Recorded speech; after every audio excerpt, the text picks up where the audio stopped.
Hey Steve, what are you working on? I'm working on these employee performance assessments that we have to do, and I gotta tell you, I'm struggling a little bit with these two employees. Why don't you give me a little background about them? Maybe I can help. Okay, first of all, there's Jose, and as you know, he took on a lot of responsibilities this year, and it was a little tough on him at first, and I think that he stepped on Matt and Sarah's toes as he was implementing some of his changes. And then there's Lindsay. She also took on some new responsibilities, and she did a great job. She got the whole team involved with how she was doing it and the changes she was implementing, and it was pretty obvious her group never got frustrated. Not bad.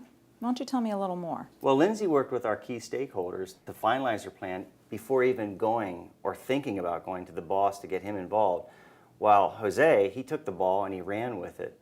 Both of them presented really solid proposals that the stakeholders and managers were extremely impressed with. Well, you're going to have to be strategic in how you look at this. They both did great jobs and produced some pretty solid results, but we don't assess our employees only on what they do. How they did it is just as important, and the difference is in the how. The how? Yeah, the how, like how good is your attitude, how strategic your planning is, how great of a leader you are based on the Areva leadership model, that kind of thing. So because Jose upset Sarah and Matt, he should have a lower personal assessment? Not necessarily because he upset them, but because he probably could have handled it better.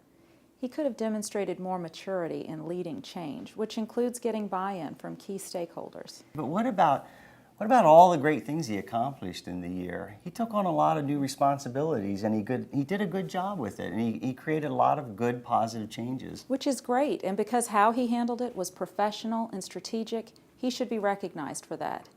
Each person is assessed on levels from developing and practicing to mature and excellent. So how do you measure mature or excellent? Let's go back to the Areva leadership model and take a closer look at the competencies, their definitions, and the scale for assessments. That'll make it easier to determine if Jose and Lindsay are developing, practicing, mature, or excellent in some of the competencies. And it will help you to be more consistent and accurate in your assessments. Then you will have differentiated their performances, including how they perform their jobs. So it's not just what they do, it's how they do it. Exactly. The difference is in the how.